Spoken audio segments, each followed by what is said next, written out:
오늘 우리에게 주신 하나님의 말씀은 스가랴 2장 1절에서 13절까지 말씀입니다.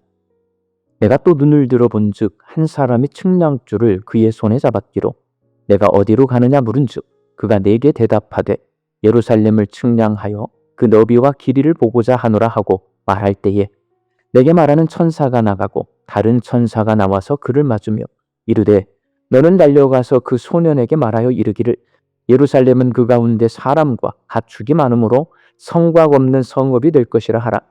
여호와의 말씀에 내가 불로 둘러싼 성곽이 되며 그 가운데에서 영광이 되리라.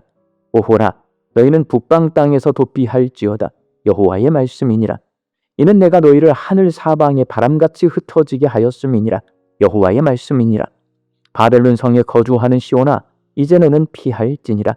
만군의 여호와께서 이같이 말씀하시되 영광을 위하여 나를 너희를 노력한 여러 나라로 보내셨나니 너희를 범하는 자는 그의 눈동자를 범하는 것이라. 내가 손을 그들 위에 움직인즉 그들이 자기를 섬기던 자들에게 노략거리가 되리라 하셨나니 너희가 만군의 여호와께서 나를 보내신 줄 알리라. 여호와의 말씀에 시온에 따라 노래하고 기뻐하라. 이는 내가 와서 내 가운데 머물 것임이라. 그날에 많은 나라가 여호와께 속하여 내 백성이 될 것이요 나는 내 가운데에 머물리라. 내가 만군의 여호와께서 나를 내게 보내신 줄 알리라. 여호와께서 장차 유다를 거룩한 땅에서 자기 소유를 삼으시고 다시 예루살렘을 택하시리니 모든 육체가 여호와 앞에서 잠잠할 것은 여호와께서 그의 거룩한 처소에서 일어나심이니라 하라 하더라. 아멘. 오늘 본문 말씀은 스가랴가 본 8가지 환상 중 3번째 환상입니다. 바벨론 포로에서 예루살렘으로 돌아온 남유다 백성에게 가장 시급한 것은 성벽 재건이었습니다. 무너진 성벽은 성읍의 경계를 회복하고 외부의 위협으로부터 안전을 확보하는 생존의 문제였기 때문입니다. 바로 이런 배경 속에서 선지자 스가랴는 환상 중에 측량줄을 손에 든 한 사람을 봅니다. 그는 예루살렘의 길이와 너비를 재어 성읍을 재건하기 시작했습니다.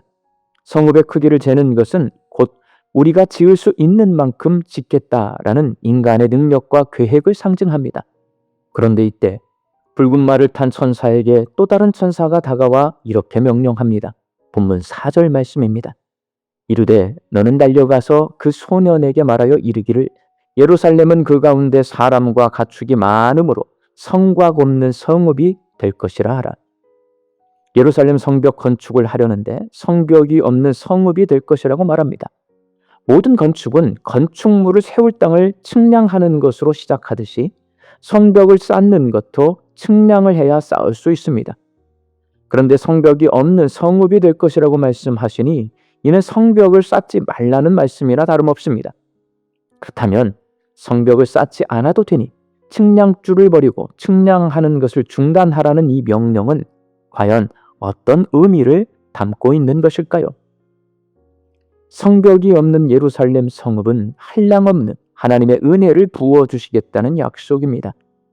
예루살렘은 사람의 도성이 아니라 하나님의 도성이라는 상징적인 의미를 가지고 있습니다.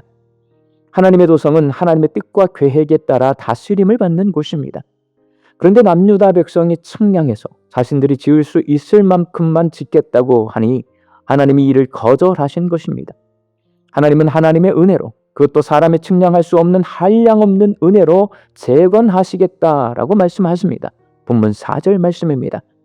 그에게 이르기를 예루살렘은 그 가운데 사람과 가축이 많으므로 성벽이 없는 성읍이 될 것이라 하라. 하나님께서는 너무 숫자가 많아서 모두 수용할 수 없을 정도로 사람과 가축이 가득하게 할 것이라고 말씀하십니다. 이는 사람의 생각으로는 모두 담을 수 없는 한량없는 하나님의 은혜를 부어주시겠다는 말씀입니다. 성벽이 없으면 예루살렘에 사는 사람들은 외적의 침입을 걱정하고 두려운 마음을 갖게 되지만 걱정할 것이 없는 것이 하나님께서 성벽이 없는 예루살렘의 안전을 책임져 주시고 예루살렘에 거주하는 사람들의 보호자가 되어주시겠다고 말씀하십니다. 본문 5절 말씀입니다. 여호와의 말씀에 내가 그 사면에 불담이 되며 그 가운데에서 영광이 되리라. 불이 활활 타오르고 있는 불담은 누구도 무너뜨릴 수 없고 감히 접근할 수 없습니다. 하나님께서 적이 침범할 수 없도록 예루살렘을 보호해 주시겠다고 말씀하십니다. 이렇게 예루살렘 성벽을 쌓기 위해 측량할 것을 중단하게 하신 환상은 인간의 계획과 뜻을 내려놓고 오직 하나님의 전능하신 은혜와 보호에 전적으로 의지하라는 명령입니다. 사랑하는 광주 양림교회 성도 여러분, 오늘 본문 말씀에 기록되어 있는 스가랴 선지자가 본 측량줄 환상은 우리에게 이런 질문을 던지고 있습니다. 혹시 나 스스로 내 삶을 측량하고 있지는 않을까?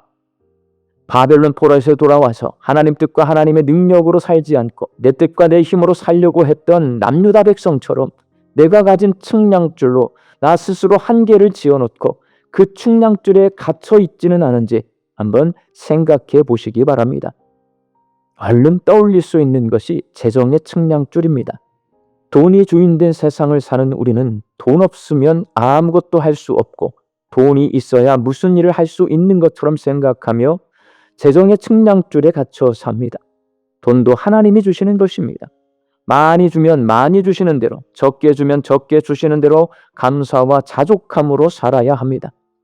그리고 능력의 측량줄입니다. 내가 가진 재능과 배경으로 내 삶의 경계선을 설정해 두고 사는 경우가 많습니다. 내가 가진 재능이 없고 배경이 없어서 주눅들거나 낙심하거나 원망하며 사는 사람이 많습니다. 재능은 하나님이 주시는 은사입니다. 주신 재능이 무엇인지 찾고 그 재능을 활용해서 하나님 섬기며 인생을 살아야 합니다. 우리의 백그라운드는 바로 하나님이십니다. 하나님은 천지를 창조하시고 온 세상을 다스리고 계시는 세상의 주인이십니다. 그 주인이신 하나님이 내 아버지이십니다. 이보다 더 큰 백그라운드가 어디 있습니까? 하나님을 배경 삼아서 사탄과 죄와 싸워서 이기며 살아야 합니다. 세 번째는 관계의 측량줄입니다. 하나님께서는 사람이 함께 살아가도록 창조하셨습니다. 누군가는 많은 사람과 사귀어서 그것을 과시하기도 하지만 누군가는 그 관계 안에서 상처를 주고받으며 관계 맺기를 힘들어하기도 합니다. 하나님께서는 우리가 더불어 함께 사는 것을 과시하거나 두려워하는 것을 원치 않으십니다. 하나님의 방식에 따라 더불어 함께 살면서 하나님 나라 공동체를 만들어가기를 원하십니다. 내가 스스로 한계를 정하고 그 안에 갇혀 살면 하나님의 은혜를 누릴 수 없습니다. 측량줄을 버려야 한량없는 하나님의 은혜 안에 거할 수 있습니다. 나를 향하신 하나님의 은혜는 측량할 수 없습니다. 내가 가진 측량줄을 버릴 때 모두 담을 수 없을 정도로 부어주시는 하나님의 은혜를 경험할 수 있고 불담으로 나를 둘러싸서 나를 지켜주시는 하나님의 보호하심을 경험할 수 있습니다. 우리 광주 양림교회 성도들이 측량줄을 버리고 한량없는 하나님의 은혜와 보호하심 아래서 신앙생활을 하시기를 예수님의 이름으로 축원합니다. 함께 기도하겠습니다.